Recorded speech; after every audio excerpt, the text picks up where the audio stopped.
right, welcome back again. Today we are here with Karen McLoud. She's a first grade teacher at Plymouth Elementary. Karen, I have to confess, my daughter, who's in 8th grade, had you in first grade, and not only did Karen make an impression then, you continue to make an impression. Oh, So thank you very much. you're welcome. So tell me a little bit about e-learning. You guys, from our perspective, parental perspective, you guys turned it around really quickly. It seemed like to go off without a hitch. Absolutely. We had not too many days notice. Right? We were told to come to school on Monday. I think it was March 16th, and all the teachers only. The children had, of course, stopped on the Friday the 14th.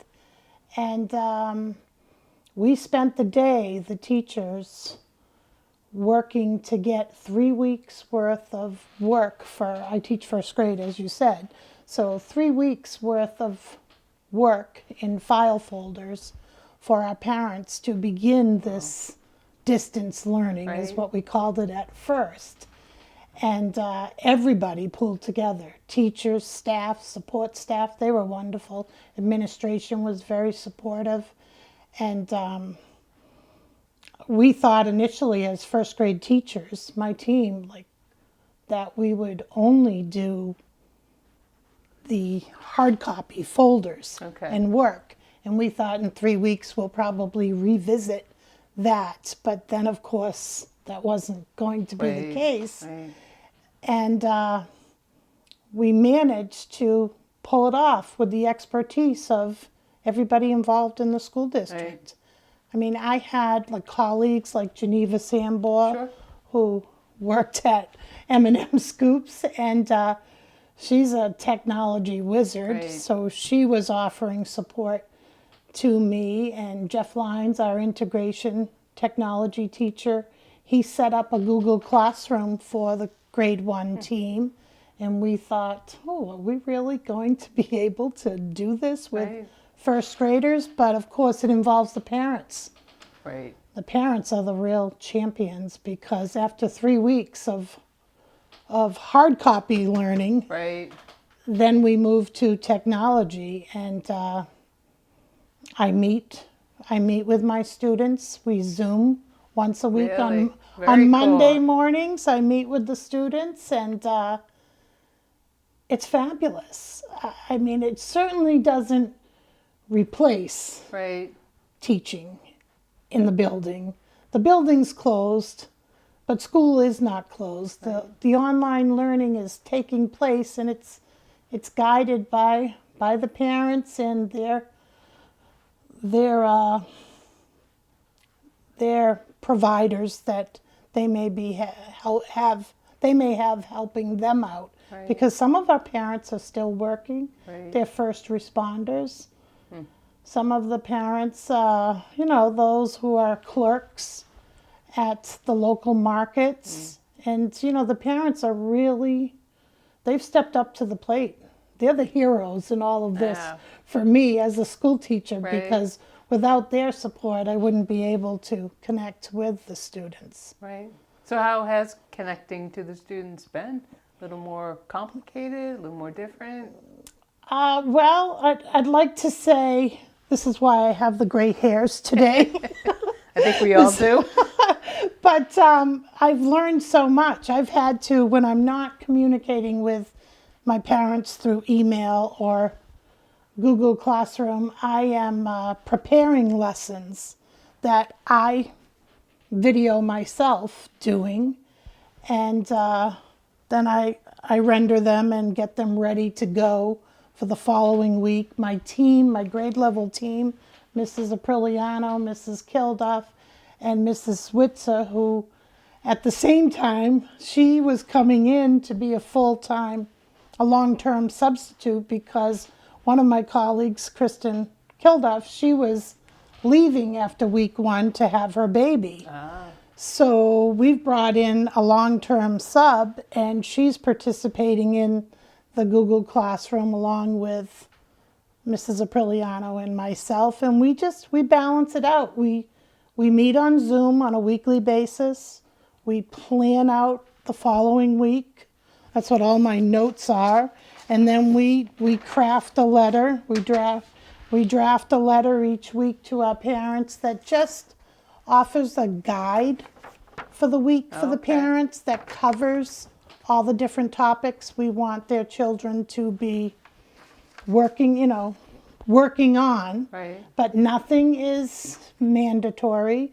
It's just there as a tool to help guide the learning at home. And of course, many of the parents like it because they can download the material, print it out. If they don't have access to a printer, I've had so many parents hand copy the work. And then the parents, they take the time, or their caregivers, to email it to us. Right. And I spend the better part of my day too organizing it, Sure. reading it, responding to the student through the parent's email, and organizing it into files so I can show evidence of their learning. Right. I mean, learning is happening. Right. It's taking place, but of course the families are all undergoing the stressors that Sure. this What has what kind of brought on. impact have you seen with, especially with the kids? Are they handling it okay? Or, Yeah.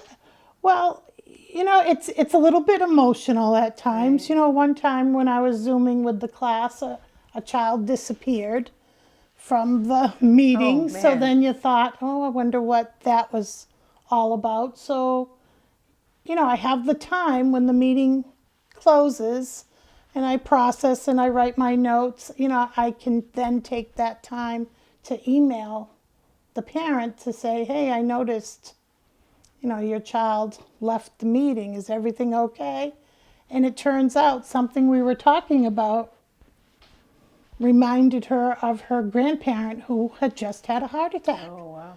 And I thought, oh no. I said, well, I'd love to touch base with her. Maybe we could meet one-on-one tomorrow. And she said, oh, that would be wonderful. So I just invite Right. the student to a one-on-one meeting, and we Wow. meet and talk, and she was able to just share, about her grandparent, because her grandparent is one of her primary care providers too. Sure. So kids are resilient.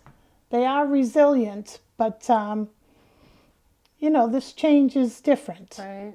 This change is different. Yeah, you guys are quite the front line for the kids, always have played an important role. And I know, once again, for my child, continue to play an important role. Just someone to lean on, kind of outside the family, feeling a little more comfortable. It's been impressive. It really Yeah, has teaching is it's a rewarding field been. Right. for me, and I miss the students. This Yeah. is the challenge. You miss the students. For example, your daughter, I miss seeing her come out of Spanish class and maybe stop in and say hi before she heads Well, off. she's supposed to be in Spanish class, mind you. Yeah, sometimes I call it a field trip. But yeah, this is a big change. It's a learning curve for everyone. Right. And so the